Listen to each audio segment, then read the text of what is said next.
Desde la antigüedad el deporte ha estado presente en las culturas, viene inmerso en el cerebro del ser humano, en su naturaleza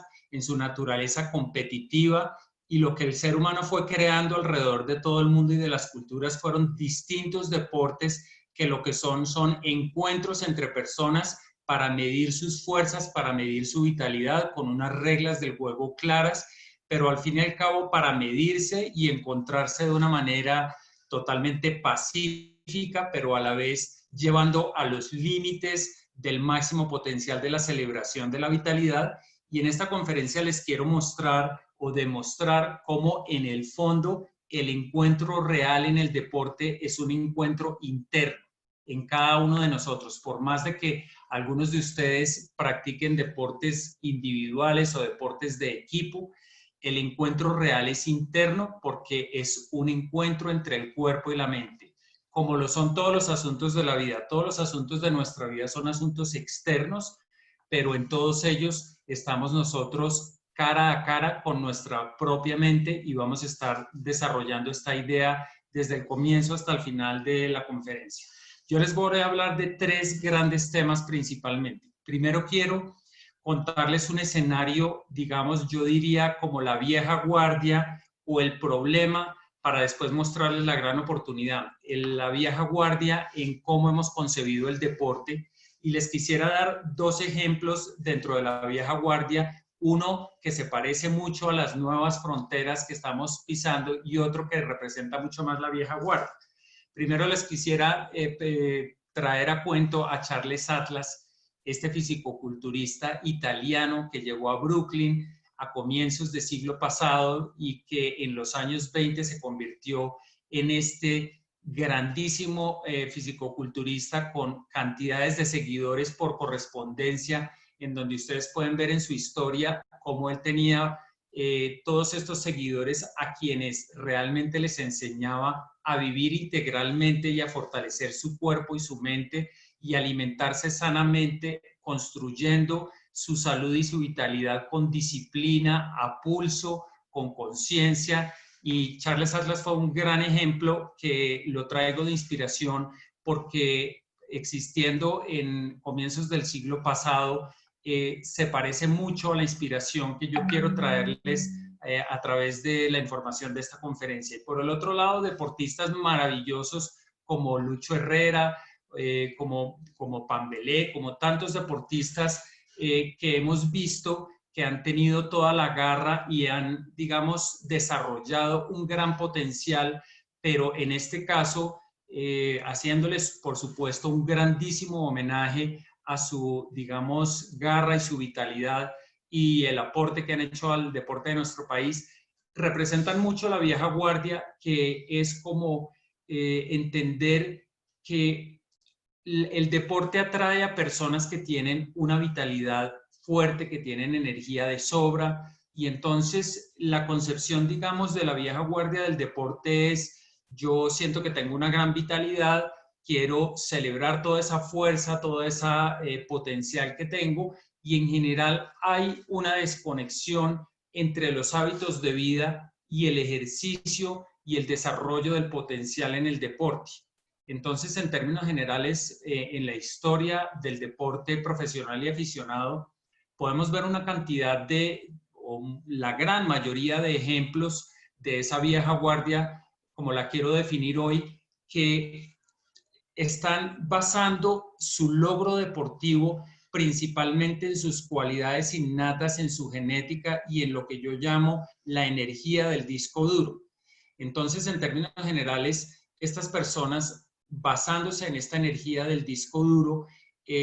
vienen y pueden generar grandes, digamos, el cumplimiento de grandes metas en el desarrollo de su deporte, pero sin una mayor, digamos, tarea en el campo de la nutrición, en el campo de la fisiología, en el campo de la medicina deportiva, sino de una manera un poco empírica, en donde yo planteo que existe una trampa. La trampa básicamente consiste en que las personas que tienen constituciones un poco más fuertes y que su cuerpo de manera innata y digamos de manera genética es un poco más fuerte, y en esa vieja manera de pensar pueden pensar que esta fortaleza es como un patrimonio fijo que no depende de que ellos lo construyan diariamente a través de sus hábitos. Entonces, en el ejercicio del deporte podemos ver una cantidad de deportistas que hicieron grandes logros sin lesiones, pero también podemos ver muchísimos otros que tuvieron grandes logros o medianos logros, pero que también por el camino se fueron quedando, digamos, estancados y fuera de la competencia porque tuvieron lesiones, porque tuvieron inflamaciones puntuales o crónicas y mantenidas en el tiempo. Y ahí tenemos que empezar a entender algunos elementos que voy a empezar a desarrollar en esta charla. Esta trampa del cuerpo fuerte tiene que ver con entonces solamente confiarnos en el talento, en la fortaleza. Esto no solo pasa en el deporte, sino en todas las áreas de la vida en donde las personas nos podemos confiar solamente en el talento, pero no entender en qué consiste nuestro compromiso diario en el desarrollo del verdadero potencial. Y entonces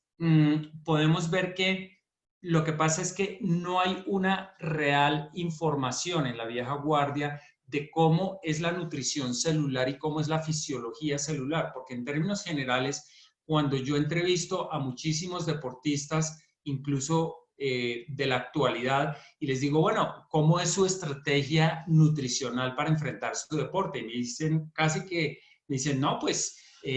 buena comida, buen desayuno, frutica. Si son bayunos me dicen, no, pues el pan de bono que no me puede faltar. Si son paisas me dicen los frijoles. Pero no existe una estrategia primero consciente de cómo se va a nutrir la vitalidad. Hay unas ideas empíricas, porque es que ocurre que el campo de la nutrición se desarrolló de una manera independiente y se viene desarrollando hace 30 años, y hoy está ocurriendo un encuentro fascinante entre la medicina, la psicología, la nutrición y el deporte. Entonces, es común encontrar, como les dije, las lesiones, porque nosotros pensamos en esta vieja guardia que ocurre lo mismo en el campo de la vieja guardia de la medicina, que nuestros hábitos de vida van por acá y que nosotros espontáneamente tenemos lesiones o nos enfermamos, y que para eso está la medicina. Y entonces podemos ver distintos futbolistas, por ejemplo, que pueden tener una pubalgia porque obviamente desde el pubis es desde donde sale toda su fuerza y es el lugar de su cuerpo donde hay mayor impacto y mayor resistencia. Y entonces aparecen las lesiones y uno ve cosas absurdas, como lo vamos a desarrollar más adelante, y ustedes se darán cuenta que para una pubalgia en donde un tejido se rompe, la medicina lo que plantea sea una cirugía, como si un tejido roto, un tejido que se lesiona, se resolviera con aguja e hilo cosiendo el tejido y desconociendo la naturaleza más profunda y más esencial de la bioquímica del cuerpo humano. Entonces, vemos también en el campo deportivo, digamos, un exceso de tecnología, como lo hay en el campo médico. Bienvenida a la tecnología de diagnóstico. Hay grandes avances tecnológicos en el campo de la medicina, pero digamos que en todos los exámenes también tecnológicos alrededor del campo deportivo, yo veo que hay una gran sofisticación, digamos, en hacer exámenes para medir la mayor grado, digamos, de capacidad aeróbica de un atleta, para ver el funcionamiento de su corazón, la contracción y la expansión del funcionamiento simpático y parasimpático de su corazón. Pero eso es casi como si nosotros presentáramos un examen, por ejemplo, del ICFES, para pasar a la universidad, y lo presentáramos 10 veces de maneras muy técnicas y estudiando mucho cómo nos vamos a ir al examen y cómo vamos a presentarlo, pero realmente nunca nos planteáramos el tema de los hábitos de estudio. Aquí tenemos que ir a lo fundamental y tenemos que entender que así como en la medicina tenemos una vida con unos hábitos bastante desligados de las necesidades reales de nuestro cuerpo y luego vamos a tomar una cantidad de medicamentos, de fármacos antiinflamatorios, antiácidos, analgésicos, etcétera, y pensamos que la medicina es la responsable por curar nuestras enfermedades y cada día, lo vemos en la pandemia, como ya hay un gran campanazo de, digamos, entendimiento sobre la responsabilidad que nosotros, las personas, los deportistas, aficionados y de élite tenemos que tomar por realmente hacernos especialistas en cuidar la energía vital, que es realmente el patrimonio más importante que nosotros tenemos en la vida. Entonces, esta responsabilidad no está en el médico deportivo, la responsabilidad de nuestra salud no está en el médico, nuestra responsabilidad por la salud y la vitalidad está en entender cómo funciona realmente nuestro cuerpo y en ser unos especialistas en atender a las necesidades reales de nuestras células, de nuestros órganos, de nuestros sistemas y de nuestro cuerpo. Ahora, en la segunda parte, quiero mostrarles todo lo que sería todo lo que está ocurriendo en ese encuentro que se viene dando en los últimos 30 años, que es como un encuentro progresivo que en este momento está como realmente explotando en el mejor sentido de la palabra, en donde en la medicina, en la nutrición y en la psicología de 30 años para acá, viene habiendo unos desarrollos que yo pienso que se han acelerado muchísimo desde los 90 con el Internet, en donde la integración de la información en la humanidad se ha acelerado increíblemente. Podemos decir que un bisabuelo de mi familia se pudo morir de una apendicitis cuando hoy realmente vemos que esos temas son realmente sencillos y ahora vamos a ver unos desarrollos mucho más dramáticos en todos los campos, en donde vamos a ver que en los 90s y en los 80s también estábamos viviendo una especie de prehistoria en muchos campos. Voy entonces a presentarles una serie de conceptos básicos sobre lo que sería la innovación, de qué traemos al campo, digamos, del deporte para poder entender este gran salto que estamos dando en esta década y que estamos aquí aprovechando como una gran oportunidad. Lo primero es entender que nuestro cuerpo es un terreno. Nuestro cuerpo es un terreno como lo es una huerta, en donde si yo voy a sembrar unas hortalizas, yo preparo el terreno, porque en el terreno, en la calidad del terreno, está la calidad de mi cosecha. El cuerpo humano es un terreno en donde si yo soy un atleta, si yo soy un tenista y preparo el terreno de mi cuerpo, yo puedo cosechar la mejor calidad de mis jugadas, la mejor calidad de mis tiempos y de mis digamos, adaptaciones deportivas, porque el terreno lo es todo. En la medicina convencional se cree que lo que hay que, digamos, atender es la enfermedad, pero en la medicina integrativa, la medicina biológica alemana, la medicina ortomolecular, que son las grandes medicinas del futuro, entendemos que lo que hay que tratar es el terreno y eso es lo que hay que mejorar. Las enfermedades, nosotros en una huerta no tenemos que andar tratando simplemente los bichos que llegan a la huerta con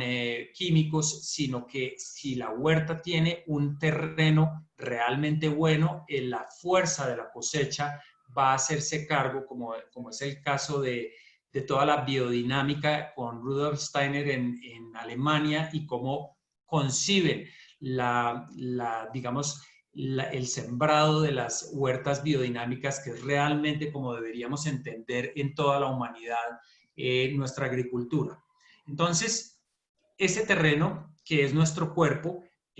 tiene unas necesidades, digamos, básicas. Hay que entender que lo principal para que las células de nuestro cuerpo funcionen es el oxígeno. Yo le cuento a la gente que, digamos, en un ejemplo salido de contexto, pero ¿cuál es la mejor manera de matar a una persona? Pues es la asfixia, porque la falta de oxígeno es realmente inminente para la muerte celular, mientras que la falta de los nutrientes, una persona puede estar ayunando durante 40 días, como oímos en los ayunos bíblicos, y la persona realmente estar viva y muchas veces incluso fortaleciendo partes de su vitalidad.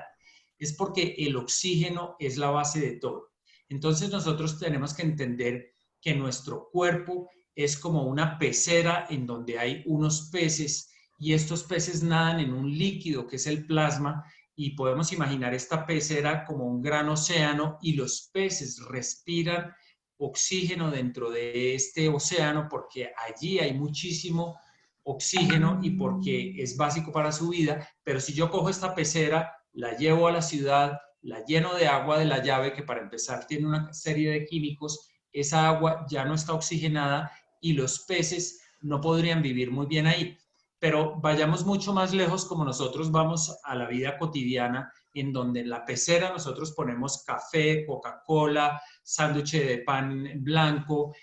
quesos, carnes, una cantidad de cosas que carecen de oxígeno, comida chatarra,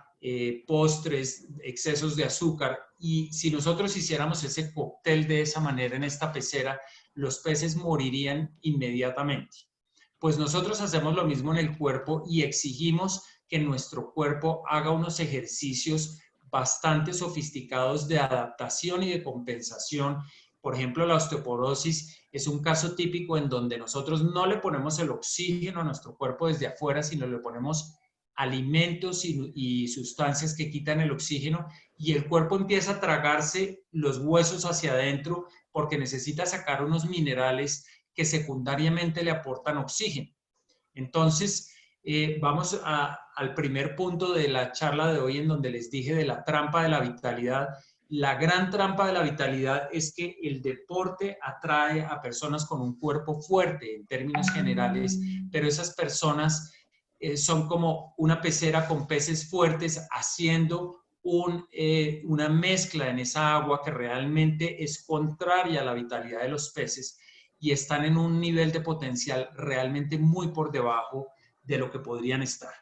Entonces ahí entramos en el fascinante mundo del pH, de las dietas alcalinas, este mundo que parecería que es una nueva moda porque lo vemos en internet en todas partes y claramente no es una nueva moda, es un avance en el desarrollo del conocimiento de la humanidad.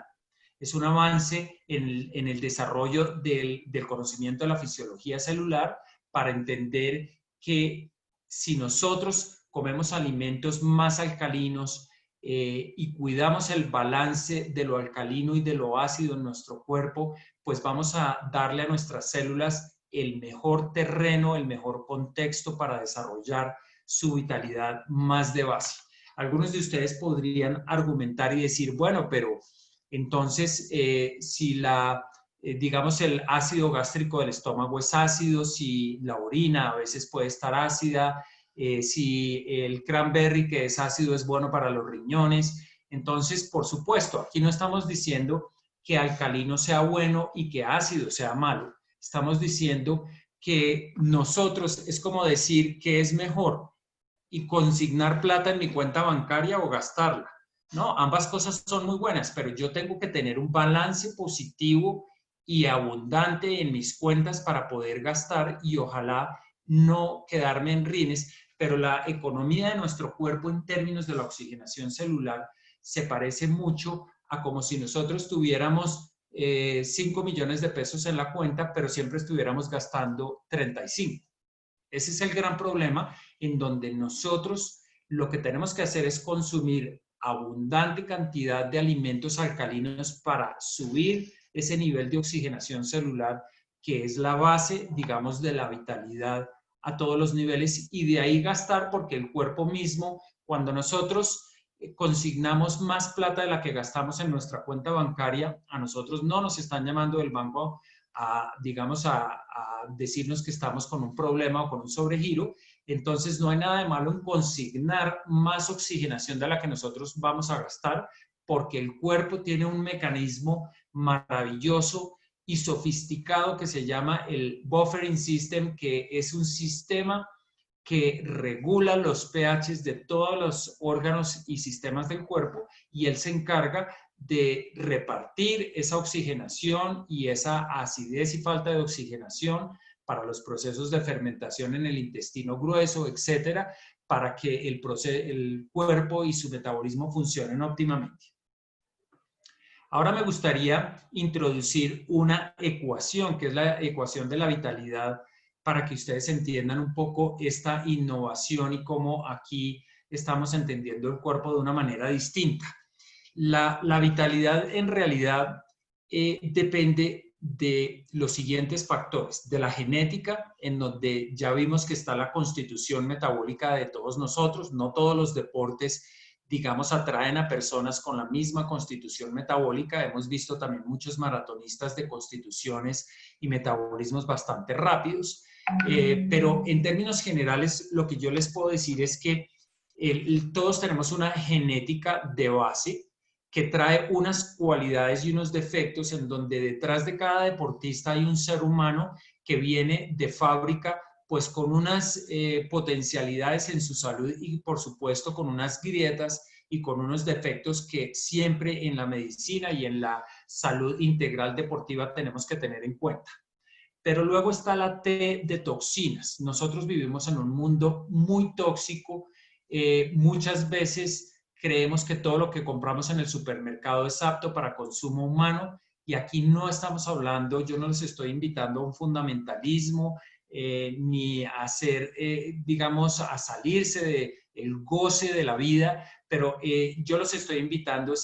a tener conciencia para poder hacer escogencias muy sabias sobre los alimentos y sobre, digamos, el estilo de vida. Y aquí vemos que nuestro estilo de vida, en términos generales, aporta una cantidad de intoxicantes a nuestro cuerpo, que muchos de ellos vienen por la alimentación, otros vienen por la radiación electromagnética, otros por el aire, otros por el agua, etcétera. Pero esa toxicidad la tenemos que tener muy en cuenta dentro de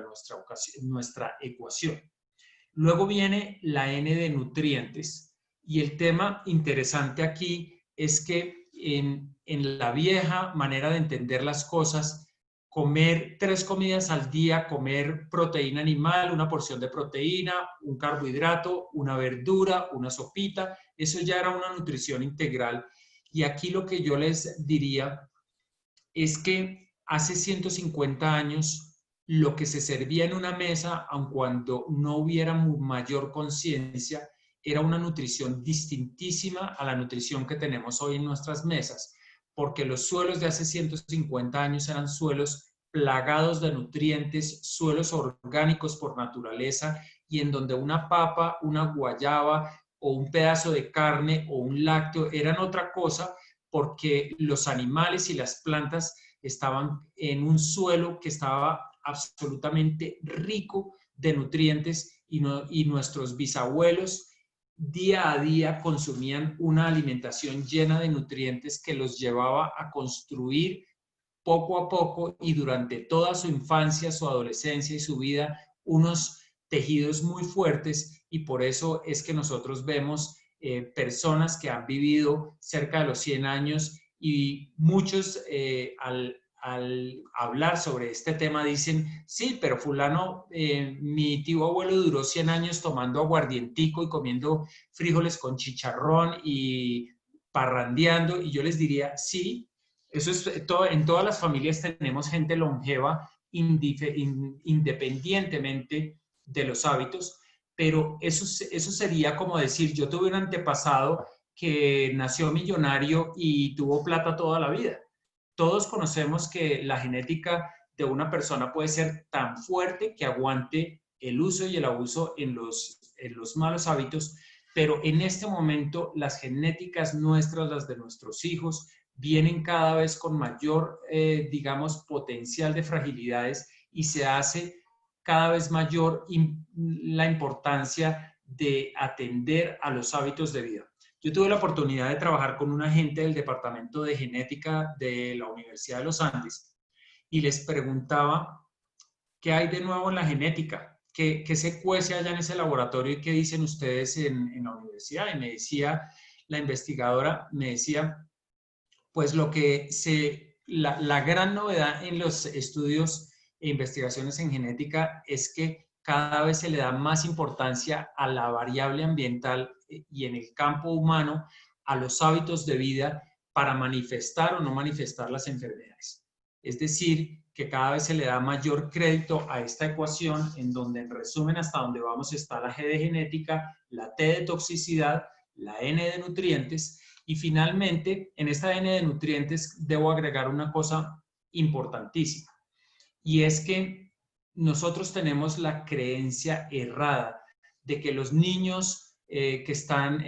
pobres allá en los suburbios de las ciudades atendidos por el bienestar familiar están desnutridos y que nosotros, las personas afortunadas que hemos tenido acceso al conocimiento, vivimos muy bien nutridas y que entonces la nutrición es lo que nosotros ponemos en nuestras mesas. Y yo les diría que después de estos 4 años de estudios en Estados Unidos y de entender este tema, yo lo aprendí hace 25 años, pero me tomó 10 años más aterrizarlo y entender que lo que se llama estar bien nutrido es muy relativo y que en las personas, digamos que tenemos acceso al conocimiento, precisamente hay grandes excesos y grandes deficiencias de nutrientes y nuestros tejidos, nuestro cuerpo, se parecen como a un queso gruyère lleno de huecos, porque nosotros tenemos muchísimas carencias acumuladas a lo largo del tiempo. Pero ustedes dirán, bueno, pero ¿cómo se acumulan estas carencias a lo largo del tiempo? Yo les diría que el problema está en que la nutrición actual, a diferencia de la que yo les mencionaba de 2, 3 siglos atrás, la nutrición actual, por buena que sea en nuestra mesa, tiene un problema fundamental. Es un problema que nosotros debemos definir como que la alimentación de nuestra cultura es alta en calorías y baja en nutrientes. No porque nosotros comamos demasiadas calorías necesariamente. Puede que un plato traiga un pedacito de pollo magro sin mayor grasa, 3 papas y una verdura. Si yo técnicamente a ese plato le mido las calorías versus los nutrientes que aporta, imagínense que nosotros necesitáramos 100 puntos sumando de potasio, de magnesio, de calcio, de hierro, y resulta que yo desayuno huevo, pan blanco, un café y una fruta, y realmente de esos 100 puntos de magnesio que yo necesitaba para el día, yo estoy obteniendo por ahí 5. Entonces me como 2 tajadas del pan y entonces como ahí no hay demasiados nutrientes, entonces en vez de 5 tengo 6 y me voy a trabajar y por eso el cuerpo me empieza a pedir estimulantes, que de eso no quiero entrar ahora porque María Paula les hablará muy a fondo en la próxima charla sobre ese tema. Y entonces ocurre que nosotros no solo no estamos teniendo la nutrición que necesitamos para la gasolina de ese día, sino que nosotros estamos acumulando una deuda en nuestro cuerpo desde hace muchos años en donde nosotros estamos en menos 5 millones de nutrientes sumando todo lo que necesitábamos y hoy en vez de tener los 100 que necesitábamos con gran esfuerzo estamos teniendo 45. Entonces la realidad en todos nosotros es que nosotros vamos creciendo, acumulando deficiencias de nutrientes, acumulando toxicidad y gastándonos la energía del disco duro, la energía genética, la energía de nuestra vitalidad, sin consignar mucha energía en el día a día, en el software, que es lo que deberíamos poder hacer. Por el otro lado, debemos entender que en los deportistas esta ecuación, si en un ser humano común y corriente que hace un deporte liviano o que es sedentario, la ecuación es importante. Imagínense la importancia que adquiere en un deportista, digamos, amateur o en un deportista de élite. Pues es una ecuación absolutamente magnificada en términos de la importancia de la gasolina y de la consignación de nutrientes para poder estar en equilibrio. Y la última parte de esta ecuación es el estrés, que puede ser de diversa índole, el estrés emocional, el estrés laboral, el estrés de pareja, el estrés ambiental. El estrés en la vida cotidiana es todo ese peso, todos esos retos que vienen, algunos lo llaman la noxa, que son como la toxicidad propia de los estilos de vida, pero que no necesariamente es químico. Puede ser, digamos, el exceso de carga en el trabajo, puede ser la falta de plata, el estrés puede ser de diversas maneras, pero en los atletas el estrés, aparte del estrés que puedan tener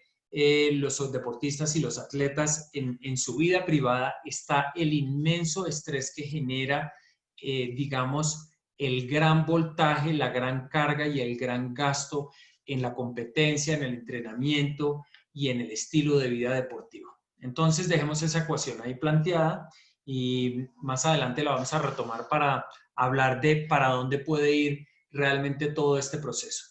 Luego hablemos de la hidratación y de los líquidos del cuerpo. Como todos sabemos, nuestro cuerpo es un cuerpo 25% sólido y 75% líquido. Nuestro cuerpo tiene grandes canales, grandes ríos de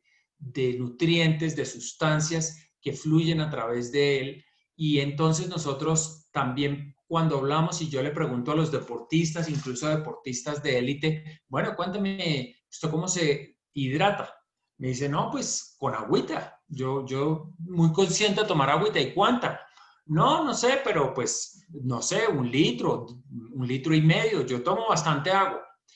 Y hasta aquí en la vieja guardia se pensaba que la hidratación y el agua son la misma cosa.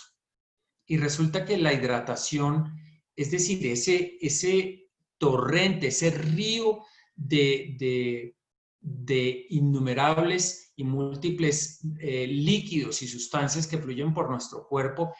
es un cableado eléctrico, es un cableado líquido eléctrico porque el funcionamiento de nuestra vitalidad es un funcionamiento eléctrico, es un funcionamiento magnético en donde cada célula tiene un potencial positivo o negativo. Lo que nosotros llamamos la bomba sodio-potasio no es otra cosa que una batería que tiene una tensión y que tiene una carga positiva o negativa en donde se está produciendo energía,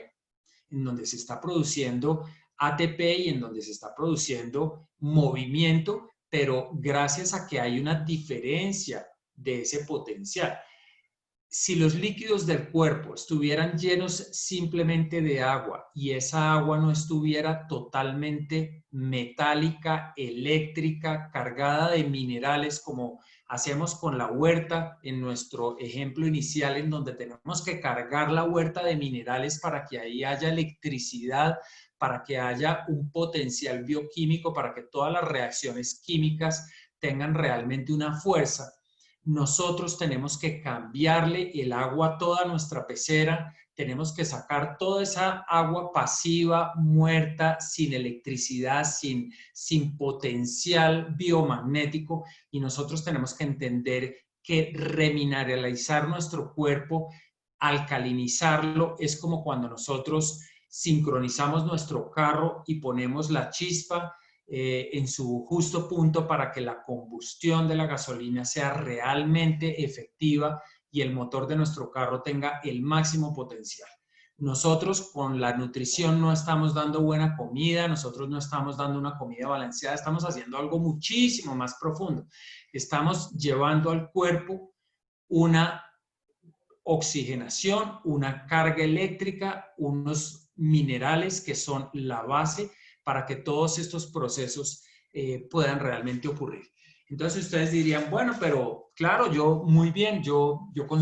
compro el Centrum y yo tengo mis suplementos. Yo les diría que en los últimos 30 años el mundo de los suplementos, tuve la oportunidad en la universidad en Estados Unidos de estudiar, de trabajar en el almacén de la universidad 4 años, donde circulaban, era un almacén, digamos, de temas totalmente saludables para deportistas, para temas de salud, de vitalidad,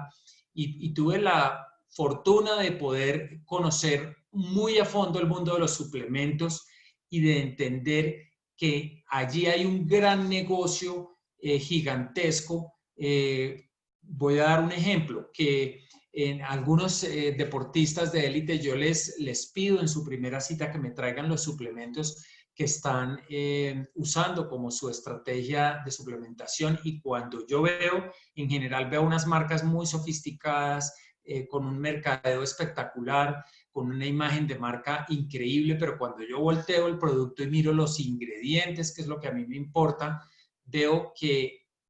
son de la vieja guardia algunas veces me sorprendo, y entonces en el campo de los minerales el gran salto que se ha dado es entender que un mineral es una molécula que por definición, si mi célula tiene un tamaño de este tamaño y yo tengo un mineral en donde el calcio que yo le doy al tamaño a mis células tiene este tamaño, como pasa con, no voy a decir la marca, con el calcio que más usan las mujeres para la osteoporosis. Entonces, ¿qué pasa? Yo lleno mi cuerpo de calcio, pero no voy a llevar calcio real a las células de mi cuerpo porque cada molécula de calcio es más grande que el tamaño de una célula mía. Entonces, la suplementación, digamos, en los últimos 30 años, ha ido entendiendo que un suplemento real debe cumplir la función de ser totalmente sinérgico con la naturaleza de las células, con la fisiología del cuerpo, y tiene que entrar en resonancia con eso para realmente poder nutrir las células. Yo no tengo que almacenar calcio, magnesio, potasio, aminoácidos o enzimas en mi cuerpo, en las venas y en las arterias y en los órganos. No, yo tengo que llevarlos a las células de mis huesos, a las células de mis músculos, y yo tengo que llegar tan profundo como eso. Entonces, lo que tenemos que entender es que toda la suplementación, toda la nutrición que yo lleve a mi cuerpo tiene que ser de esa naturaleza que pueda llegar a donde tiene que llegar. En ese aspecto, yo hablo de que un deportista debe tener una marea alta de nutrientes, porque en ese estrés, en ese gran gasto que implica una competencia, una maratón, una 25K, un Ironman, un campeonato de tenis, un campeonato de fútbol, el desgaste nomás en un solo partido, en una sola competencia, no puede dejar al organismo exhausto, porque el nivel de recuperación y el nivel de vitalidad tiene que ser casi que inmediato para poder estar, digamos, al nivel de la siguiente competencia, porque un campeonato no lo gana el deportista que pueda jugar un buen partido, sino aquel que se pueda mantener en la lucha con esa marea alta de nutrientes y de vitalidad durante todo el campeonato. Entonces,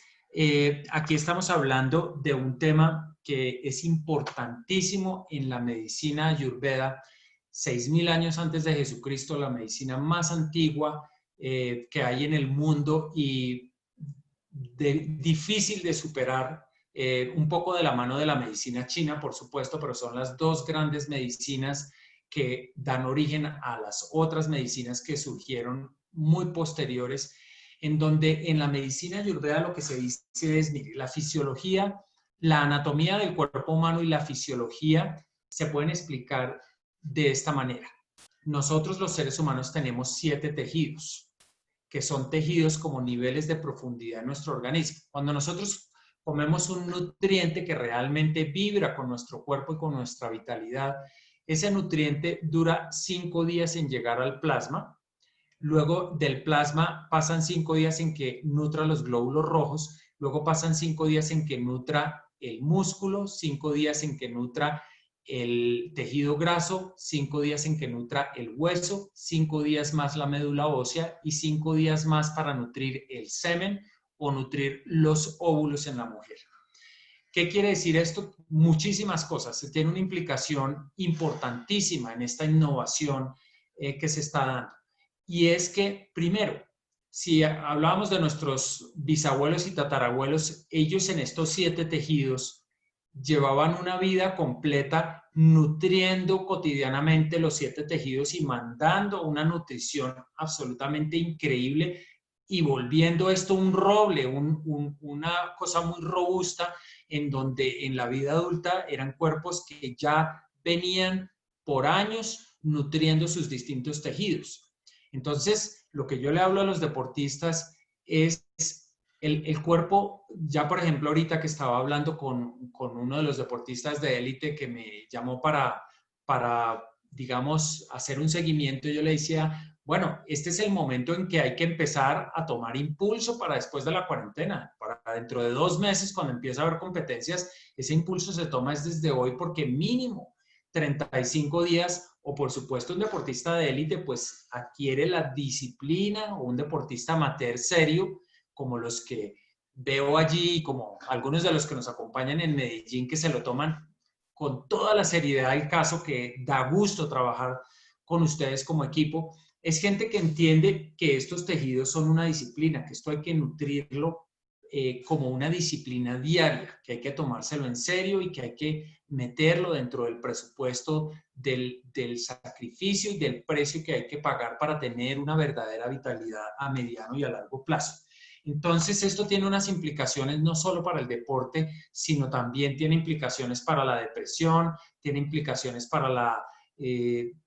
ansiedad, para el síndrome metabólico, para la obesidad, para la diabetes, para la artritis, para la fibromialgia. Obviamente, para todas las enfermedades nosotros trabajamos con los 7 tejidos y debemos entender que la vitalidad en los hombres y la vitalidad en las mujeres es un poco distinta porque en las mujeres el gasto, digamos, todos gastamos vitalidad viviendo, eh, hombres y mujeres, digamos, de una manera similar, pero hay una diferencia que hay que tener en cuenta que es importantísima entre hombres y mujeres, por la cual yo digo siempre en chiste y muy en serio, que le pregunté a una compañía aseguradora por qué cuando yo voy a actualizar mi seguro de vida y si mi esposa tiene la misma edad, me piden que yo me haga un examen y ella no. Y digo, a ver, vamos juntos al examen para actualizar nuestro seguro de vida. Y me dicen, no, no, no, no, ella no. Y le digo, pero si ella es de mi misma edad, no, pero solo usted. Y yo le dije al asesor de seguros, bueno, explíqueme cuál es la diferencia para ustedes. Yo quería saber ellos qué tenían en mente y me dicen, porque los hombres corren más riesgos, porque los hombres están más en la calle, porque los hombres hacen más deportes extremos, y me dio unas razones que seguramente tienen algo de validez, pero que para mí no dieron en el punto. Cuando uno conoce la medicina ayurveda y el tema de los 7 tejidos, entendemos que el gasto de energía vital que tenemos los hombres con la eyaculación es un gasto muy importante porque el semen es la reserva del tesoro de nuestra energía vital. No es un líquido blanco que eyacularlo es delicioso y que sirve para hacer hijos, per se, como decimos los occidentales, sino que para los chinos y para los hindúes, que son una parte importantísima de la población mundial, se ríen de la mentalidad mecanicista que tenemos los occidentales sobre ese tema y ellos dicen, no, eso es un tejido. El semen en los hombres y los óvulos en las mujeres es un tejido y es el tejido vital y es la reserva inmunológica y es la reserva del tesoro de la vitalidad. Todos sabemos los eunucos, que eran los que cuidaban a las princesas en China, en las dinastías chinas, en donde el emperador tenía a su mujer y se la daba al cuidado de un hombre muy fuerte al que castraban de nacimiento para que no tuviera amores con la princesa, con la reina, y entonces estos pasaron a la historia, los eunucos, como los hombres más fuertes de la historia porque se escogían con una genética muy fuerte y porque no eyaculaban a lo largo de toda su vida. Entonces, esta es una ingrediente que debemos simplemente poner dentro de nuestra ecuación, dependiendo del contexto y la seriedad del calibre de nuestro deportista, pues simplemente tenemos que meterlo dentro de la ecuación y tenemos que saber que, por supuesto, juega un papel importante. Pero no les he respondido el tema puntual. Las mujeres tienden a vivir más largo que nosotros porque las mujeres su gasto más grande de vitalidad lo hacen con cada ovulación, que es donde arrancan un pedazo de su cuerpo, un tejido importantísimo que es tan sofisticado y tan vital que puede generar una vida y lo botan al universo cada 28 días, pero el tiempo, el timing de las mujeres para arrancar ese pedazo importante de su vitalidad está enmarcado desde que empiezan a menstruar hasta la menopausia, pero en cambio nosotros los hombres, nosotros en términos generales en la cultura no eyaculamos una vez cada 28 días y la eyaculación de los hombres puede ir un poco más allá de que las mujeres tengan la menopausia. Y desde mi punto de vista, entendiendo cómo funcionan los 7 tejidos del cuerpo, esta es una gran diferencia, se los cuento como un tema anecdótico y que por supuesto hay que tenerlo en cuenta en la medicina y en la nutrición deportiva. Por otra parte, hablemos del tema de la inflamación, y es otro tema importantísimo que hay que entender acá, y es que todo lo que nosotros pongamos en nuestro cuerpo que no se digiera se convierte en toxina. La mayoría de las enfermedades que nosotros sufrimos o desbalances orgánicos vienen por materia prima que nosotros metemos por la boca, por nuestros hábitos de vida. Un tumor, un lipoma, un quiste, un fibroma, etcétera, una caries, son, digamos, neoformaciones, se llaman. Son materia indigerida que lo único que genera es ruido, obstáculo, enfermedad, inflamación. Entonces, la inflamación es un proceso importantísimo en la vida deportiva porque, digamos, los atletas se inflaman por el impacto que pueda tener, digamos, el desgaste de un tejido, por el impacto que pueda tener, digamos, el ejercicio del deporte, por el exceso, digamos, de trabajo cardíaco, de trabajo, digamos, pulmonar, pero hay que entender que la inflamación depende mucho de la bioquímica de los tejidos. Históricamente, los procesos inflamatorios en el deporte se han atendido con hielo, con tinas de hielo. Nosotros vemos a los futbolistas meterse entre las tinas de hielo y esto de alguna manera mejora el cuadro de manera instantánea, pero no es una solución real para la inflamación, y la inflamación en los deportistas, que puede ser puntual o puede ser una inflamación sostenida en el tiempo y crónica, que el deportista tiene que seguir el campeonato, que tiene que seguir adelante con la inflamación ocurriendo y los tejidos se van deteriorando y se van volviendo mucho más crónicos. El proceso inflamatorio hay que entenderlo, y el de las lesiones también. Entonces, integrando lo que venimos diciendo, las lesiones, ¿por qué ocurren? Volvamos a la pubalgia del futbolista que les puse como ejemplo. Ocurren porque el tejido, hagan de cuenta que el tejido es un costal de papas, y el tejido, entonces yo voy a poner unas papas dentro del costal de papas. Yo puedo ese tejido meterlo en ácido sulfúrico, que sería el equivalente de tener una dieta ácida sin oxígeno, o lo puedo meter en un líquido que fortalezca las fibras. Entonces, la mayoría de los deportistas con lesiones se parecen al costal de papas, en donde yo meto las papas, le pongo un peso a una zona u otra del tejido, que en el caso de los atletas y de los deportistas es en un lugar u otro del cuerpo, dependiendo de lo que más usen. Y entonces al estar ácido el cuerpo, al no tener oxigenación celular, al no tener los nutrientes que le da fuerza a cada célula, al entramado y al tejido de células que deben estar cada una con la bomba sodio-potasio muy bien oxigenada, fuerte, funcionando eléctricamente bien para agarrarse fuerte. Entonces, si yo tengo mal la bioquímica de mis tejidos, entonces va a romper por donde más lo use el deportista. Y en la medicina mal entendida, en esa vieja guardia, lo llevan al quirófano, le echan aguja e hilo y le cosen la lesión usando anestesia, que es la contradicción de la oxigenación celular, usando antibióticos, que es la contradicción de la oxigenación celular, una cantidad de cosas que realmente son un malentendido, o en el mejor de los casos le dicen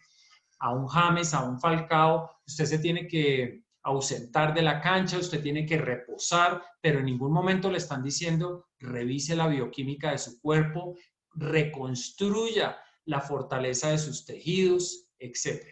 Entonces, tenemos que entender que el proceso inflamatorio, que es la acumulación de toxicidad en los tejidos, que genera una respuesta del sistema inmune y que ocupa toda la alerta del sistema inmune allí, o el proceso tóxico o el proceso de falta de oxigenación celular, son la base de las lesiones en los deportistas, y esto es lo que tenemos que abordar de una manera mucho más integral.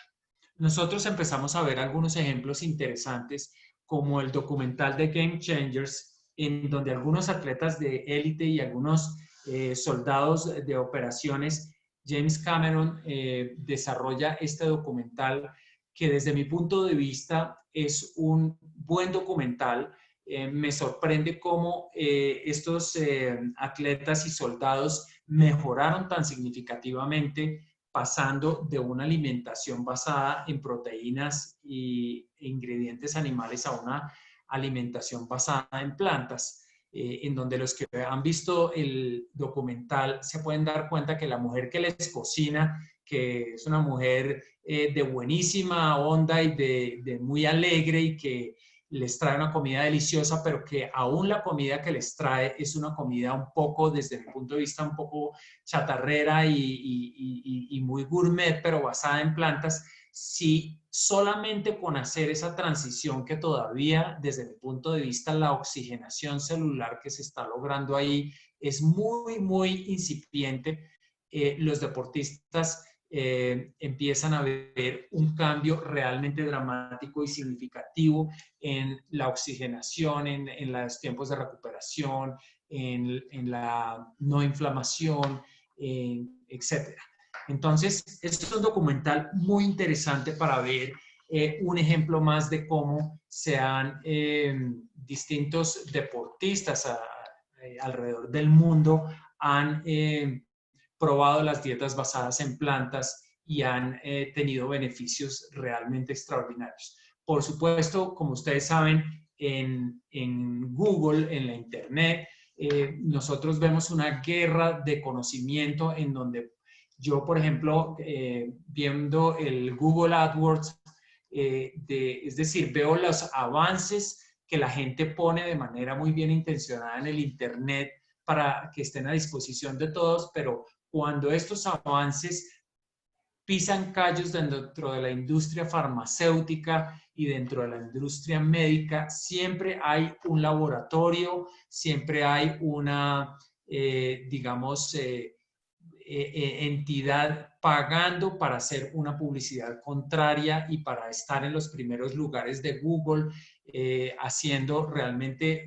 siendo detractores. Y ustedes pueden ver que hay detractores del video Game Changers, que me pareció sorprendente encontrarlos, porque hay gente pagando por un interés, digamos, comercial, por un interés económico, para que estas nuevas tendencias que pueden estar cada vez más disponibles no pasen, digamos, sin esas polémicas y para aumentar un poco la confusión que todavía ayude a vender ciertos productos que quieren todavía permanecer en el mercado. Entonces, les puedo recomendar como portales el que me lo recomendó Juan, un vecino que probablemente, vecino y amigo que nos está viendo, a quien saludo, que se llama el London Real, que es un portal independiente en Internet con documentales en distintos temas, sobre todo lo que está ocurriendo en este momento, temas sobre la 5G, sobre el coronavirus, sobre temas económicos, que me parece que está de una manera independiente mostrando información bastante valiosa y de primera mano. Siguiendo con nuestro tema, entonces yo les diría que nosotros lo que necesitamos desarrollar acá es una integración entre todo este conocimiento. Ya les voy a hablar de la integración en el campo de la psicología, todo este conocimiento, ¿para qué? Para que los deportistas puedan conocer su cuerpo, hacerse responsables por cuidar su vitalidad más que nadie, porque esa vitalidad es el patrimonio profesional o el patrimonio del hobby, que es su pasión, y entonces eso hay que practicarlo como una disciplina, como incorporarlo en los hábitos cotidianos. Entonces estamos hablando de revisar lo que estamos comiendo, estamos hablando de una suplementación adecuada, estamos hablando de una hidratación realmente adecuada, pero estamos hablando de que un deportista tiene que tomarse un tiempo para robustecer, para ponerse al día, para llenar los vacíos de nutrientes para desintoxicar su cuerpo, para oxigenar los 7 tejidos de su cuerpo, que eso toma un tiempo largo y lo podemos ver, por ejemplo, en el genial grupo de Medellín, que nomás dando unos pasos, digamos, en esta dirección, cómo esto paga de bien ya digamos, en el desempeño, en los tiempos, en la capacidad de recuperación, en la oxigenación celular, en las frecuencias cardíacas, etcétera. Entonces podemos ya ver que antes de que nosotros lleguemos a esos niveles de oxigenación, digamos, de los millones de células en nuestro cuerpo, nosotros, y de nutrición progresiva de los 7 tejidos, nosotros podemos empezar a ver, digamos, los beneficios y las bondades de todo este nuevo enfoque. Hay que entender que todas estas dietas, digamos, conscientes, que deben estar adaptadas cuando hilamos un poco más delgado a la constitución metabólica de cada persona. Hay personas que tienen metabolismos mucho más rápidos, que también pueden tener tendencias alérgicas naturales porque se suben las histaminas. Hay personas que tienen metabolismos muy calientes y que hay que refrigerarlos. Hay personas que tienen metabolismos más lentos y que hay que mantenerlos en actividad y no dejarlos enfriar. Entonces podemos ver que cada persona tiene que entender cuál es su constitución, cuál es su metabolismo para poder además adaptar todos los cambios que va haciendo de manera consciente en su vida para, digamos, equilibrar las carencias que cada uno puede tener de acuerdo a su constitución metabólica y a su genética y a sus características individuales. En términos generales, ¿cuál es la gran oportunidad que estamos viendo? Es una gran oportunidad que les diría que hasta ahora está comenzando, porque como les digo, hasta ahorita está colisionando positivamente el conocimiento en la medicina integrativa, en la nutrición y en la psicología. Y en mi experiencia como psicólogo, yo les diría que cuál es mi análisis de el aporte o el papel que juega la mente en todo este proceso. Yo les diría que nosotros, en términos generales, la mente es nuestro mayor amigo o nuestro mayor enemigo en la vida. Nuestros enemigos no son externos, nuestros enemigos no son la gente que nos critica o que puede hablar mal de nosotros. Nuestro peor real enemigo es nuestra mente, que es la que nos hace realmente caernos y que es la que realmente nos hace todas las trampas. Y eso no es una excepción para los deportistas. En términos generales, como lo he contado en conferencias más relacionadas con temas emocionales, con la depresión y con la ansiedad que está viviendo mucha gente en este proceso que estamos viviendo, uno tiene que entender que nosotros tenemos un ego y luego un yo, que tenemos esos dos pedazos. Los deportistas, en términos generales, son, como ya lo dije, personas con un cuerpo fuerte, pero no es ningún secreto que también son personas con un ego bastante fuerte. Entonces, ¿cuál es aquí el secreto? Cuando yo trabajo con los deportistas, ¿por qué es tan importante también el trabajo psicológico y que ellos aprendan a entenderse y cuál es, digamos, la relación que cada uno de ellos establece entre su ego y su parte más fundamental? Porque el ego es la parte de la autoimagen, de lo que yo quiero lograr hacia afuera, de mi competitividad, de cómo yo me puedo poner por encima de ciertas cosas de otros, de cómo puedo yo tener más, crecer, ser más exitoso, etcétera. Y todo eso es importante en la vida de todos nosotros.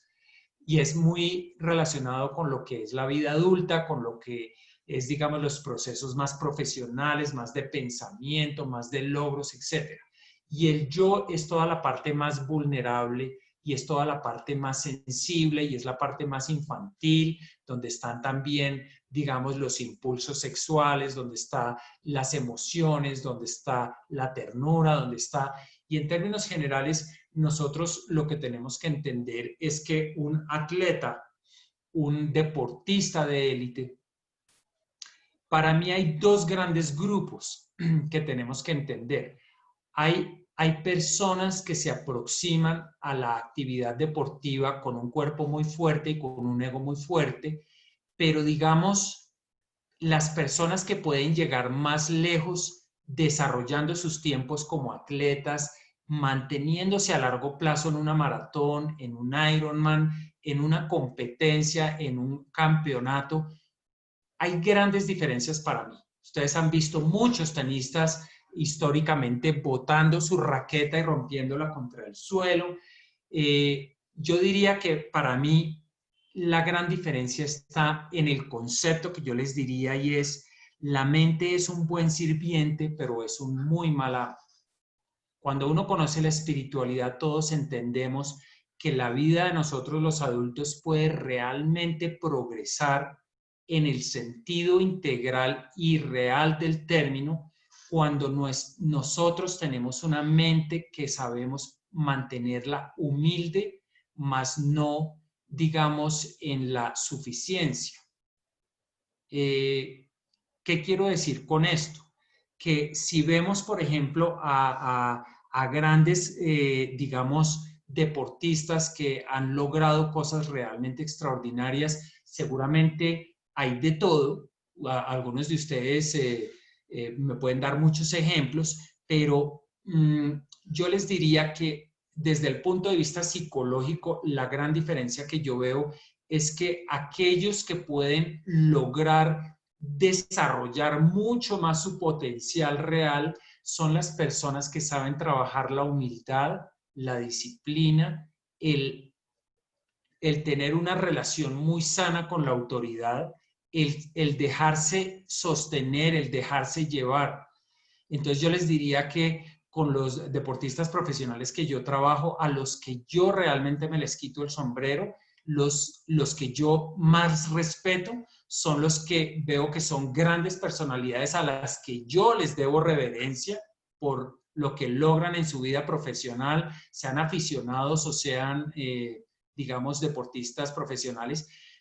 pero veo una actitud de humildad frente al tratamiento, frente al entrenamiento, frente a lo que uno les puede aportar,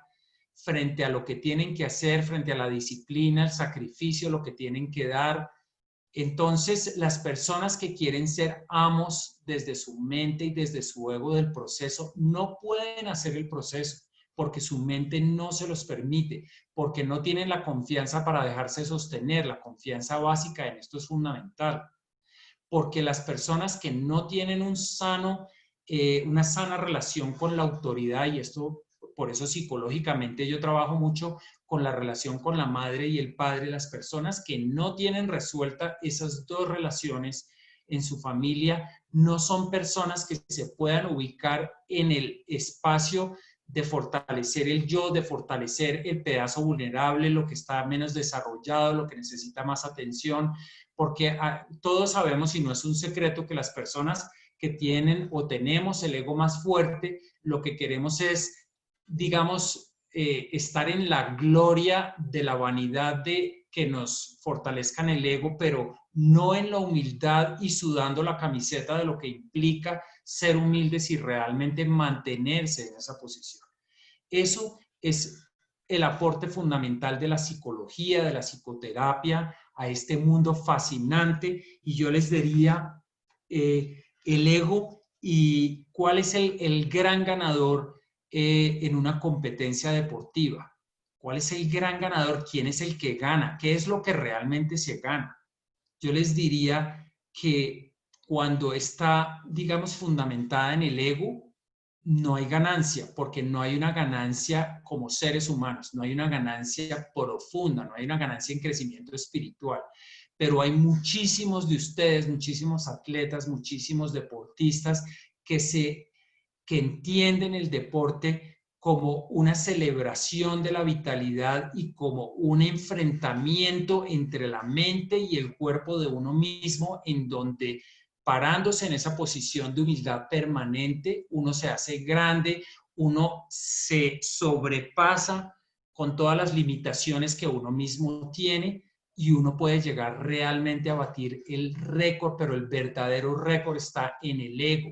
Ese es el verdadero reto que todos tenemos que saber sobrepasar. Entonces, con esto le diría a Alejo, Alejandro, mi gran amigo y hermano, que abramos espacio para preguntas. A ver qué quieren las personas que están acompañándonos preguntar. Patricio, muchas gracias. Muy interesante la conferencia. El segmento de preguntas lo vamos a hacer de dos maneras. Yo les voy a activar en este momento a todos los micrófonos, o sea, pueden activarlos y pueden preguntar directamente, o si quieren, hacen las preguntas por el chat y yo se las leo a Patricio. Entonces, siéntanse libres de preguntar lo que quieran relacionado con el tema que se acaba de exponer y estamos atentos. Adelante. Esperemos un momentico.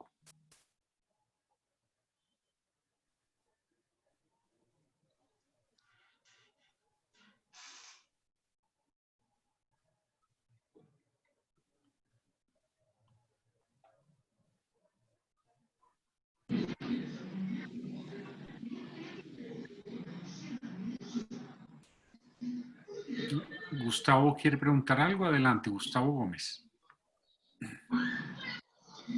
Sí, yo quisiera preguntar sobre la alimentación y el tema, ¿dónde está el equilibrio entre la alimentación actual o la que tú propones como alimentación actual y lo que tiene primero en la mente, en el supermercado, en la nevera, en el bolsillo, la gente normal para acceder a ella? Incluso en el conocimiento de la empleada del servicio o la persona que cocina en su casa, ¿cómo se llega a ese balance? ¿Cómo se van dando los pasos? Porque yo me imagino que eso no es un cambio de un momento a otro, pero sí tiene que haber unos pasos para poder llegar a mejorar ese tema. Esa básicamente es mi pregunta. Qué buena Gracias. pregunta, Gustavo. Muchas gracias por la pregunta. Ayer precisamente estaba en una conferencia con los, digamos, comerciantes de Fenalco en todo el país y precisamente quise enfocar la conferencia a lo que tú estás planteando, porque es un poco arrogante de nuestra parte poder, digamos, hay personas que por supuesto pueden acceder a distintas ayudas que se pueden, digamos, ofrecer para acelerar este proceso, pero yo les decía a los comerciantes ayer que, digamos, si nosotros hiciéramos, sin hablar aquí de, yo no quiero acá siquiera acercarme a que la gente piense que dieta vegana mejor y dieta carnívora peor. No, no quiero polarizar y ese no es el mensaje acá. Yo diría en el centro una dieta consciente,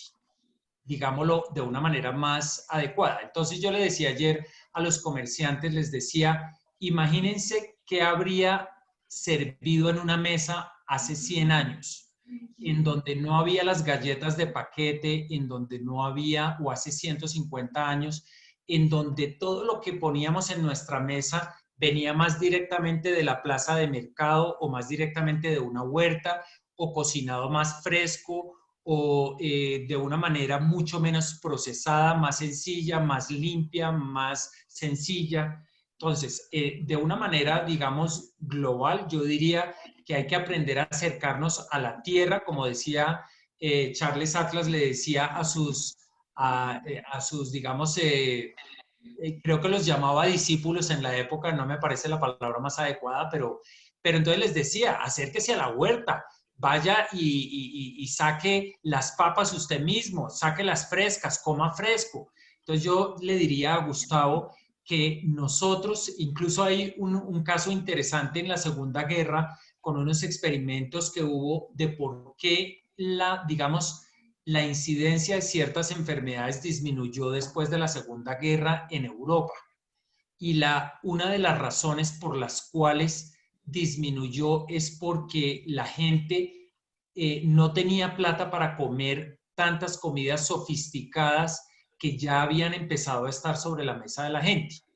y porque la gente no podía tener como la indulgencia del paladar porque no tenía plata y porque se iba a comidas mucho más fundamentales que casualmente en los estudios muestran, porque no son estudios hechos por gente vegetariana ni muchísimo mismo, ni muchísimo menos, sino que eran mucho más granos, mucho más cereales, mucho más frutas y mucho más verduras porque era lo más barato y porque la industria de carnes y la industria de lácteos pues se vino al piso y por eso te diría que en términos generales acercarse a la tierra, acercarse a lo fresco y a lo no procesado sería un gran primer paso. Muchas gracias. Gracias, Gustavo. Buenas tardes, buenas noches. Buenas noches. Bueno, mi nombre es Luis Eduardo Gómez. Yo quisiera hacer una pregunta muy específica, pues la hago a nombre personal. No sé si esto le sucederá a mucha gente. Pues uno sabe cuando está haciendo las cosas bien a nivel deportivo, si se está esforzando y no se está esforzando, y a nivel de alimentación. También sabe cuando está haciendo las cosas bien, cuando está no consumiendo cosas muy procesadas, está metiendo más lo que ustedes dicen, la huerta y todo eso. Pero para mí toda la vida ha sido una lucha constante en que siempre uno vuelva a recaer en lo que es la parte mala de la alimentación. O sea, en estar comiendo comidas muy saladas, procesadas, que las hamburguesitas, que la pizza y todo eso. Y eso finalmente, pues, lo que le trae a uno es acidificar el cuerpo. Eso es una lucha constante y es como la parte psicológica que pienso que tiene que ver mucho la parte comercial, las personas que tienen uno al lado y todo eso. La pregunta específica es, ¿cómo luchar contra eso? ¿Cómo tener la fuerza de voluntad para que esa parte uno la pueda controlar específicamente? Está buena, muy buena la pregunta, Luis. Yo te diría que yo creo que es tan importante la pregunta que yo que me dedico a esto y que la conciencia sobre esto es mi tema, veo la influencia de lo que tú estás diciendo en mi vida también y me toca luchar contra lo mismo. La respuesta que te podría dar a la mano es que yo creo que en las ciudades, que es el caso en las grandes ciudades de las personas que estamos aquí en esta conferencia, el mundo va muy rápido y tiene una inercia y las prioridades de nuestra vida tienen una inercia que nos va jalando hacia afuera y hacia desconectarnos de ir a un ritmo que respete las necesidades internas, los ritmos biológicos, y resulta que no nos damos cuenta y en la vida misma es una maratón y nos resbalamos de mil maneras en donde nos invitaron unos amigos a comer una noche y esa noche era un martes y nos acostamos a la 1 de la mañana y al día siguiente el día fue largo, pero entonces la comida de pronto no hubo tiempo para hacerla y entonces entré a un estimulante porque era una energía inmediata, pero me generó un desbalance y uno empieza a entrar en una cosa en donde la vida se lo va arrastrando y es un poco el tema de la vida moderna, que yo creo que en esta circunstancia que estamos viviendo, todos hemos tenido una reflexión profunda de la velocidad en que venimos viviendo, del sentido que tiene la vida como la veníamos enfocando. Yo trabajo a 3 cuadras de mi casa, tengo la fortuna de almorzar todos los días en mi casa y de pasar 2 horas y media de almuerzo, y aún así me doy cuenta de que con esta circunstancia me cambió el ritmo de vida y que venía viviendo demasiado rápido y que la vida se lo va atrapando a uno. Y entonces siempre está además está el goce de lo inmediato y el goce de los sabores, porque la mente estaba muy atraída por todas esas cosas, está demasiado atraída por los sabores y por... Entonces, para responder también a la pregunta de Luis, yo diría lo siguiente: en la medida en que nuestro cuerpo está mejor nutrido, todos esos ansias y cravings por ciertos alimentos que son deliciosos, se desactivan un poco, porque cuando el cerebro está satisfecho y cuando el cuerpo está satisfecho, yo llamo eso, lo contrario lo llamo el perro rabioso por comer una cantidad de cosas. Y en inglés lo llaman el starving brain, cuando el cerebro está muy hambriento de los nutrientes reales que lo nutren, uno quiere comerse lo que le venga por delante. Entonces, en la medida en que uno mantiene como disciplina de todas maneras, trata, con los retos que acabo de mencionar, el nutrir todos los tejidos, uno desactiva todas esas, digamos, ansias que tiene la mente, que tiene el cuerpo, y uno crea una distancia en la que uno puede ser un poco más libre de decidir y de administrar estas decisiones.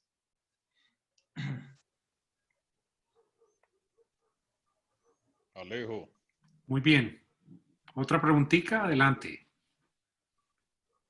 Alejo Stankov, buenas noches, hombre. Soy el zurdo Pérez de Paso. El zurdo, bienvenido. ¿Cómo estás? Te quería dar a ti un saludo, hombre, y preguntarle a Patricio, explícame un momentico al final lo del ego. Todos los deportistas exitosos tienen un ego, pero absolutamente subido, pues, y casi rayando en la soberbia, pues, para uno llegar a ser bien exitoso. Pero te entendí, eso manejado como vanidad puede ser muy perjudicial al deportista también, ¿cierto? Claramente que sí, y yo lo que creo es que si ustedes ven, los grandísimos deportistas pueden tener un ego gigante, pero yo me atrevería a decir que si van a llegar muy lejos en su carrera es porque tienen alguien a quien ellos admiran y a quien finalmente obedecen un poco para ponerse en la humildad y para realmente tener la disciplina que se requiere para desarrollarse a pulso y mantenerse. Entonces puede que esas personas se sientan por encima de muchas otras, pero si tú ves la vida privada de esas personas, a alguien tendrán que tener de maestro y a alguien tendrán que estar obedeciendo, que son las personas llamadas en esos casos a bajarlos un poco la humildad de hacer el trabajo que se necesita para poder mantenerse, digamos,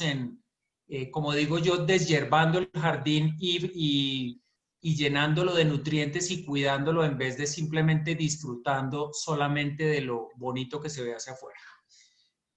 Muy bien, mil gracias y un abrazo, Alejo. Muchas gracias. Gracias, Zurdo.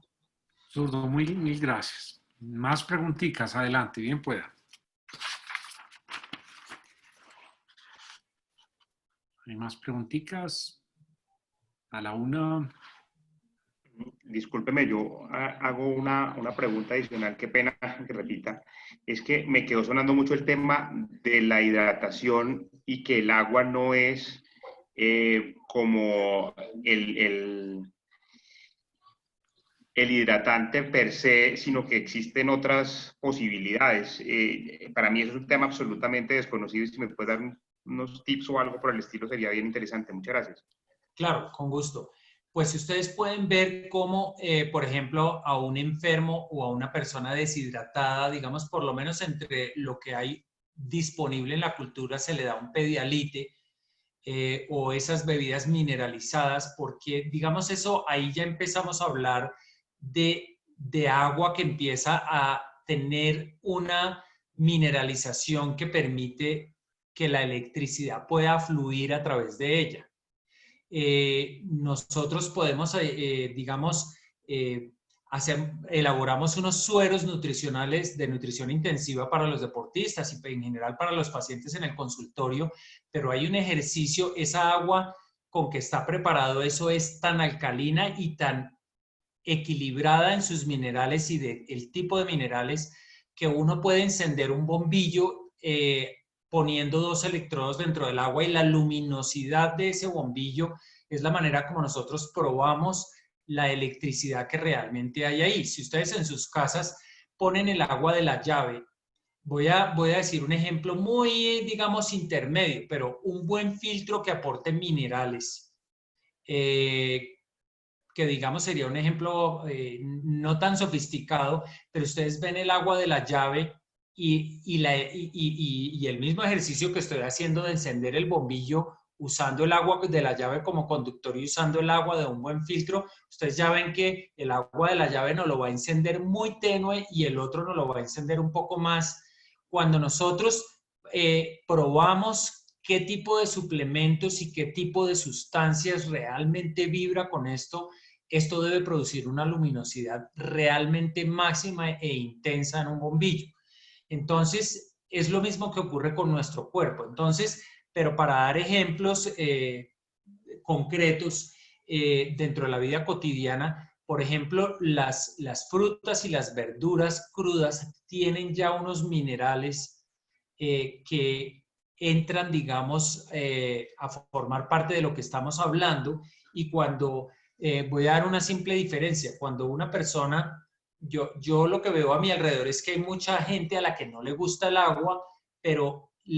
o por lo menos a mí me pasa eso. Si a mí el agua ya tiene o un extracto de frutas y verduras, o tiene una sustancia vegetal adentro, o tiene minerales, ya el cuerpo sabe de alguna manera inconsciente que eso le va a aportar, digamos, energía y vitalidad. Entonces hay muchas maneras, por ejemplo, el agua con limón, para poner un solo ejemplo casero de cómo se puede dar un paso en la conductividad, de cómo el limón o la vitamina C alcalina, porque muchas vitaminas C son ácidas y tienen que ser alcalinas, promueven que el organismo empiece a producir un poco más de ATP y que las células empiecen poco a poco a activarse en su metabolismo. Entonces, hay muchas maneras cotidianas como nosotros podemos entrar a generar mineralización en nuestro cuerpo con estos extractos puros de frutas y verduras. Un solo caldo de vegetales, porque acuérdense que las vitaminas, las coenzimas, las enzimas mueren en la cocción, pero los minerales, digamos, de frutas y verduras no mueren en la cocción. Entonces un caldo de verduras, que realmente sean verduras sembradas en un suelo pues realmente rico, debería poder ser un caldo energizante, o por lo menos que sembrara la materia prima para que el cuerpo empiece a funcionar de una manera mucho más eléctrica. Entonces ahí son algunos ejemplos que ojalá ayuden. Muchas gracias. Con gusto. Bueno, tenemos espacio para la última preguntita y ya vamos a las 7 de la noche. ¿Alguien más? ¿O por el chat o por el micrófono? Si la hay. Bueno. Entonces, nuevamente, un agradecimiento, Patricio, por esta super conferencia que nos diste hoy. Número 2, para invitarlos, señor. Muchas gracias, Alejandro, por la invitación. No, claro que sí. Y gracias a Luis, Raful y a todos los miembros de tu equipo por esta invitación. Claro que sí, muchas gracias. Tenemos una segunda conferencia la semana entrante, llamada Desintoxicación y Nutrición Intensiva. 2 procesos claves para mantener arriba la vitalidad durante y post-COVID-19. Nos vemos entonces la semana entrante a las 5:30 y muchas gracias por su asistencia. Un saludo muy especial para todos. Muchas gracias a ustedes. Bueno, gracias. Hasta luego. Saludos.